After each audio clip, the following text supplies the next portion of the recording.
The audiovisual room, otherwise known as Peach's room, or more widely known, the BNN room, where the school news is produced and where all the equipment is for live streams.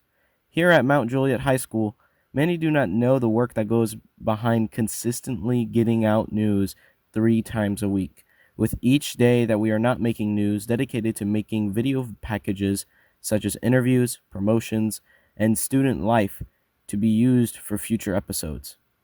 I got to speak to the head and teacher of the audiovisual program, Mr. Peach, to explain the duties and activities we do in BNN.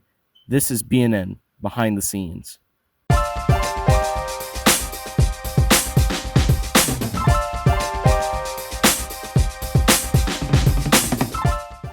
Every Monday and Wednesday, BNN creates your average school news, and on Friday, we make a sports-based news episode. To create these requires a lot of communication, speed, and understanding of everything going on in order to go smoothly. First, the jobs.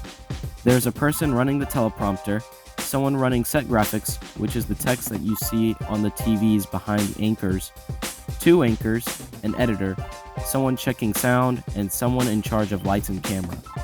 Once everyone is ready, we can get a quiet on the set and start recording the beginning and the end of the episode on one SD card. Then we switch SD cards, give the used one to the editor, and then put our Anchor 1 SD card in for Anchor 1's announcements. Anchor 1 finishes their announcements and we go to Anchor 2's SD card, record their part, and give it to the editor. During the recording, the editor will be also putting in packages for the day's news from a Google Drive folder of completed packages. Once the editor has fully completed news, they put in credits, export it, and then it can be uploaded to YouTube for teachers to show to their students. But this, however, isn't even the first step to making news. The packages aren't made by Mr. Peach.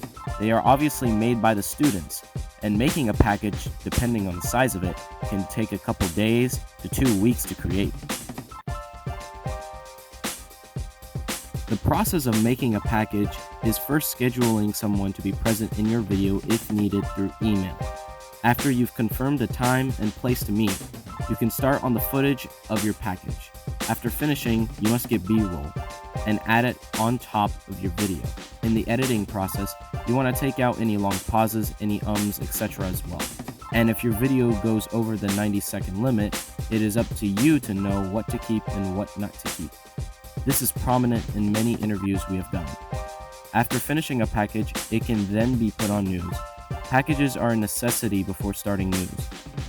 Besides news, live streaming is also a part of what we do at BNN. It is, however, a completely different environment.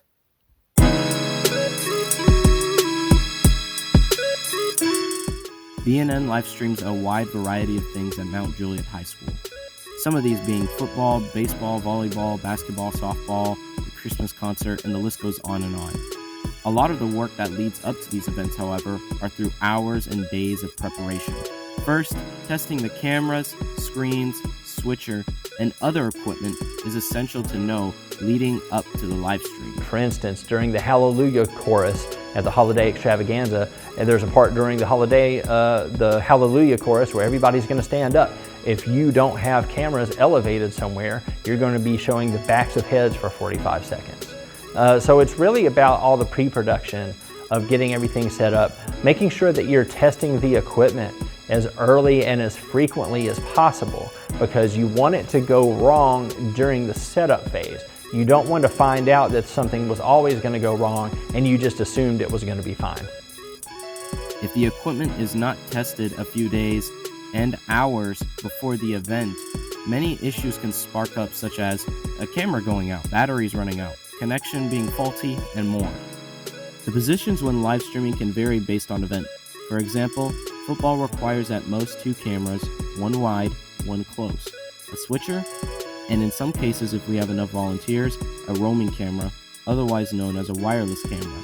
In most other sports and events, a switcher and a few cameramen are enough for the live stream.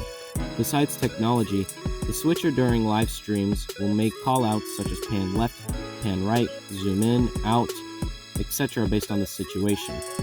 They can also tell the cameramen where they want one of the cameras to point to, for example, the student section or coaches. This is very key since every movement must be done quick, since of course the game or event is broadcasting live, and less issues means a better experience for viewers and parents watching their kids play whatever it is that they play. And that, my friends, is how Mount Juliet High School's Bear News Network creates the content students see throughout the year.